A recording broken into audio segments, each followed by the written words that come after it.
Hello, hello, hello, hello, hello. Here we are 3 weeks after open heart surgery. Here is the proof. It's all done, it's healing well. Now it's time to repair everything that tightened up due to the surgery. Open heart surgery is a massive intervention.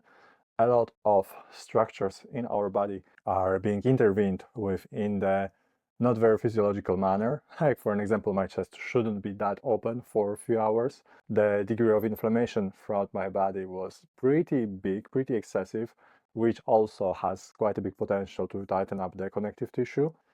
There is a lot of hyperprotectiveness due to the pain, due to the sensitivity around that area, which causes muscles to become overactive, which in the long term is not useful. It can create quite a lot of discomfort. Another thing, the scar itself creates some degree of pulling. Obviously, there will be videos about how to mobilize the scar. I think I already should upload at least one, but still it will take weeks and months until my scar will be fully mobile and comfortable. So until then, my chest and my head will be pulled forward, which it's good to address. Another thing, I had a tube in my throat for a few hours that caused some degree of inflammation, some degree of discomfort, some degree of overprotectiveness. So it's worth to work on that. And another thing is that the next day after the surgery, I experienced quite a lot of discomfort because of the overload of opioids in my system. Opioids are amazing drugs, are amazing. It's amazing medicine. It turns your pain off completely, which is it's very useful in the conditions after the surgery. The dreams are amazing. The visions that you get when you close your eyes are amazing. And actually, until now, I analyze those dreams and I can learn a lot about myself. But unfortunately, like every other medicine, uh, they can be overloaded, they can be overdosed. And unfortunately, I had the situation where one dose of morphine created very big discomfort that was bothering me quite badly for around only 10 minutes. But still, it was unpleasant enough for me to resist, for me to clench. So in this video, I will work on my neck and hopefully showing the techniques, showing how you can work on yourself. Will be motivating for some people. Just showing that there is a solution for those unpleasant tensions, for those knots in the muscles. Hopefully will if you will not work on those by yourself, perhaps you will go to see a physiotherapist, so they could address those on you. Obviously, I'm a medical professional. I will do everything the way I would, the way it's safe. If you have any doubt that you could do it in a not proper way, that you could harm yourself, it's better to see a specialist. So obviously, I don't advise to use those techniques too easily. The inflammation in your body has to calm down. You cannot use those techniques on the wounds in the neighborhood of the scar before it fully closes. If you perform a technique and the pain, the discomfort increases instead of decreases, then it's time to stop.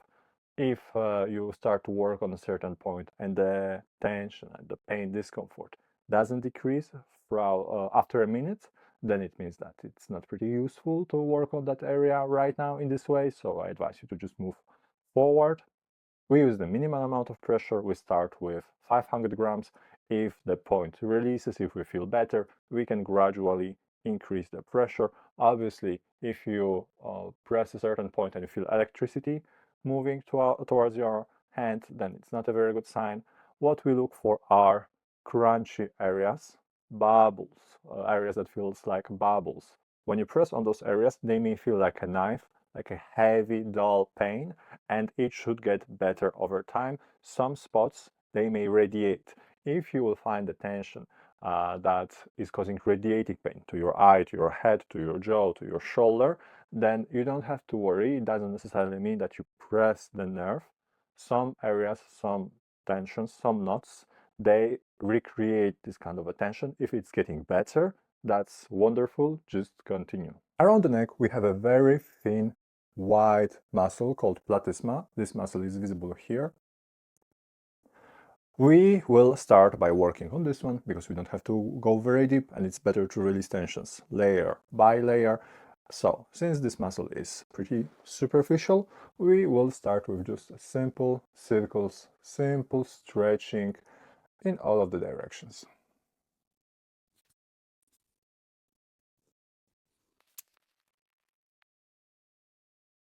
I will do a different technique for the same area. I'll just grab the tissues and slowly stretch them away from the head.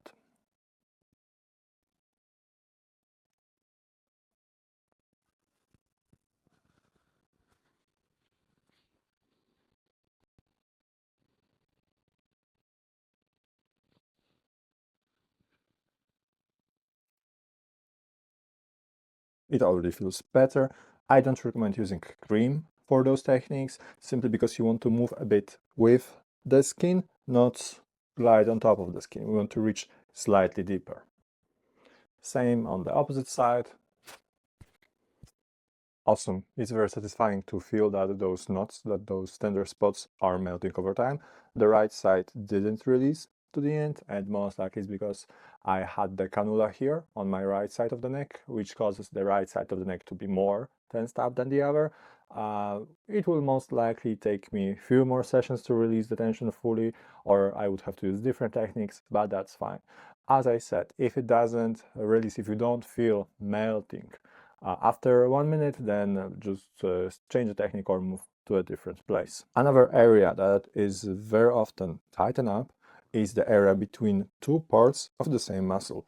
This muscle over here is called sternocleidomastoideus. The name is a little bit weird, but you don't have to remember that. What you have to know is that this string over here, this fake string over here, is a pretty big muscle with two bellies. And in between those two bellies, we can very often find a lot of knots. So what I will do, I will tilt my head slightly to relax that muscle in this position. This muscle should be easily relaxed. I will start from the bottom and I will slowly go up. And I will look for the tender spots. If I will find those crunchy bubbles of tensions, I will rub them slowly until they dissolve. If the pain decreases over time, that's great.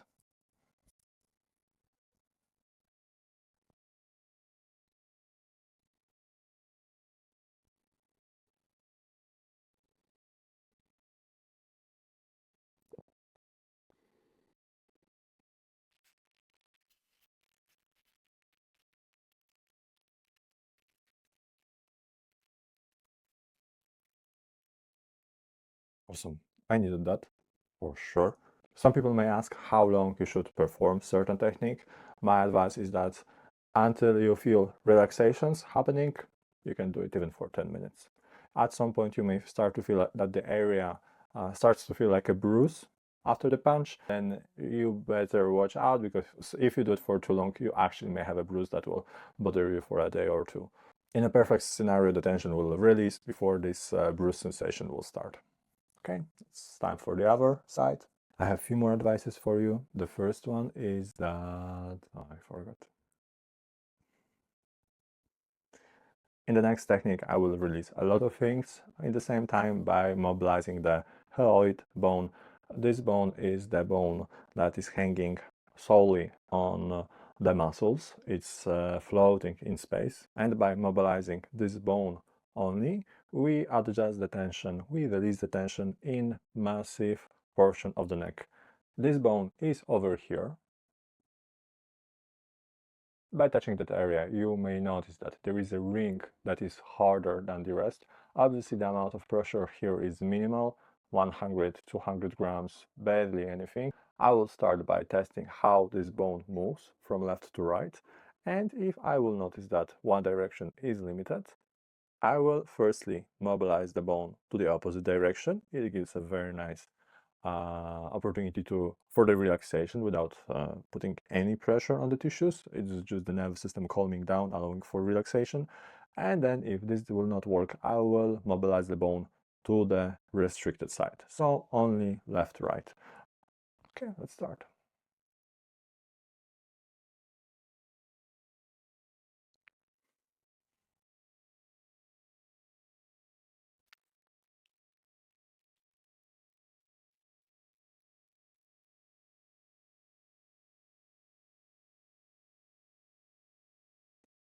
Okay, it's going good. Now the bone moves much lighter to the sides, which is amazing. Now I will work on this area just under the jaw. It may be uncomfortable if by an accident I would find the salivary gland and I would work on it. I know how it feels, I will not do that, but if someone by an accident would decide that this bubble, oh, it's very tense, and you will decide to give it a try and work on this, nothing bad will happen.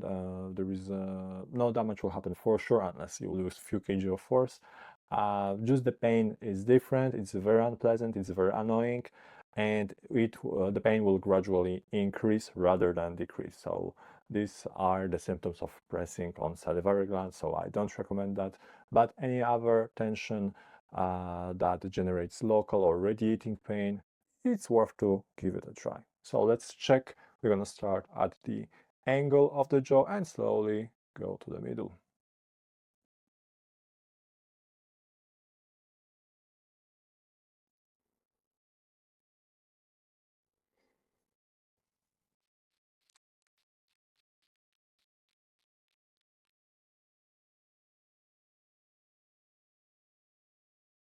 Okay, much better. And the last thing that I will use is the device like this. It's from this company, but you don't have to buy this equipment. You can buy Guasha for $10 on Amazon and the result will be more or less the same. This one is a little bit more fancy because it's heated, which helps me to relax a bit faster. I put any kind of cream on the device. So I put any kind of cream on the device and I will work on the front of my neck from both sides. Later, after the video, I will take off the t-shirt and work on my traps as well. Yeah, let's do it.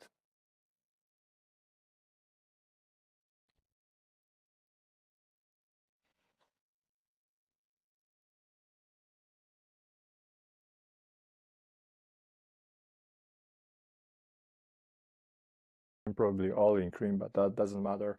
Sorry that I will not show you how I work on my traps, but I prefer to don't show myself without the t-shirt on social medias. It's because I am led by experience. I don't know why I get weird messages from certain type of people. I have no idea, but that's disgusting, so I prefer to keep it like this. So guys, that's the end for the next topic. I will record the head treatment probably tomorrow, and yeah, hopefully this will help someone. So take care, guys.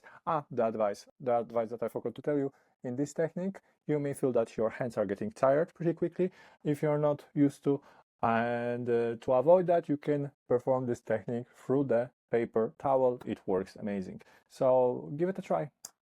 See you guys.